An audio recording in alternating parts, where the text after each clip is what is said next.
Machiavelli adalah sosok yang cukup kontroversial dalam sejarah politik dan filsafat. Anda dapat bertanya kepada orang-orang dan akan melukisnya sebagai semacam penganjur pra-totalitarianisme atau salah satu monster terbesar dalam sejarah. Namun, di sisi lain, Anda akan mendapatkan orang-orang yang memujinya karena wawasannya yang dalam tentang kehidupan dan politik. Tidak dapat disangkal, karya Machiavelli yang paling terkenal adalah bukunya, The Prince.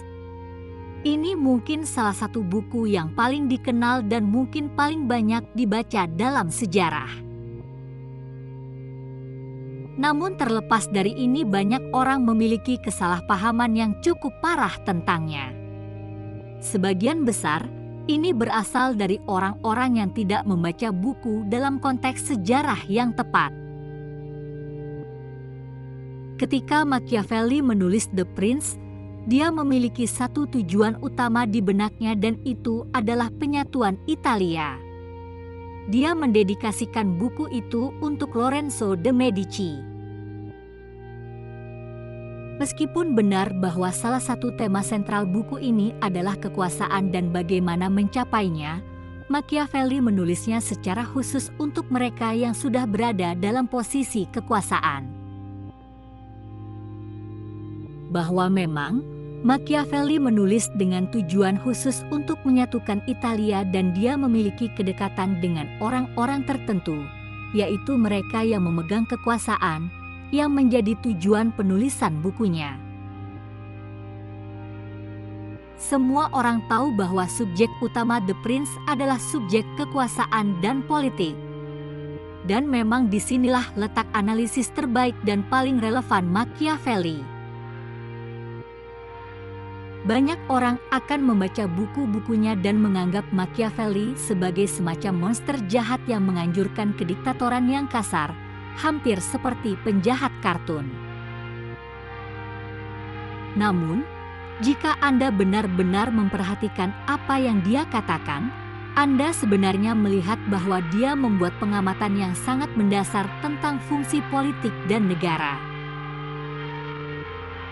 Analisis Machiavelli penting karena dia menunjukkan kepada kita mengapa ada kontradiksi antara menjadi pribadi yang bermoral sebagai warga negara individu dan menjadi penguasa moral.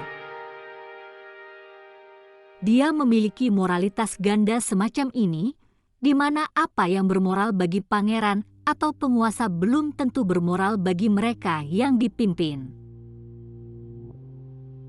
Negara dan aktor negara menetapkan standar untuk kejahatan dan moralitas dalam wilayah geografis tertentu. Namun negara selalu menjadi pelaku kejahatan terbesar. Jika tidak ada alasan lain selain fakta bahwa negara memiliki kapasitas kekerasan yang lebih besar daripada individu manapun. Ini adalah sesuatu yang diakui Machiavelli dan memainkan peran utama dalam analisisnya. Machiavelli menulis tentang bagaimana seorang pemimpin yang baik akan menggunakan penipuan untuk mendapatkan jalannya dan mempertahankan perannya. Dan dia juga menulis tentang bagaimana untuk mempertahankan aturan seseorang lebih baik dicintai daripada ditakuti. Mereka mungkin tampak seperti ide barbar, tetapi ketika Anda menempatkannya dalam konteks peristiwa yang sesuai zaman, maka Anda akan mendapatkan pengamatan yang masuk akal dan berdasarkan fakta. Machiavelli berkomentar, dan disinilah muncul pertanyaan apakah lebih baik dicintai daripada ditakuti atau ditakuti daripada dicintai. Mungkin bisa dijawab bahwa kita ingin menjadi keduanya. Tetapi karena cinta dan ketakutan hampir tidak dapat hidup bersama, jika kita harus memilih di antara keduanya, jauh lebih aman untuk ditakuti daripada dicintai. Negara harus memiliki monopoli atas penggunaan kekerasan yang sah agar dapat menjalankan otoritasnya atas rakyat. Berdasarkan fakta ini, hukum moral yang berlaku untuk masyarakat umum tidak dapat berlaku untuk negara dan aktor negara. Jika tidak, negara tidak akan ada lagi.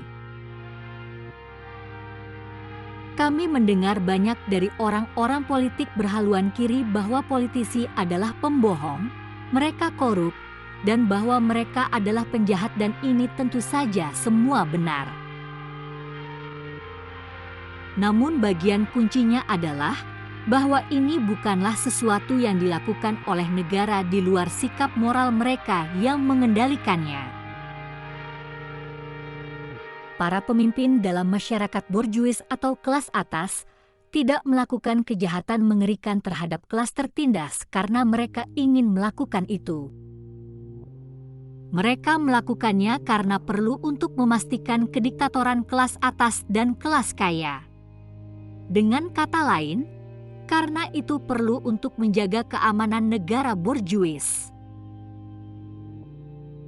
Ketika arus utama, yaitu liberal, orang, dan sumber menganalisis kejahatan seperti perang Irak atau kejahatan lain dari negara kaya, mereka mengindividualisasikan masalah ini sedemikian rupa sehingga tidak ada solusi yang benar untuk mereka.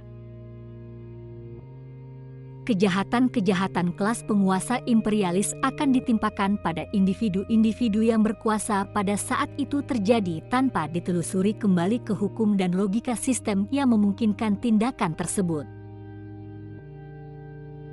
Kita melihat cerita serupa dengan para aktor negara dan mereka yang berada di berbagai lembaga negara.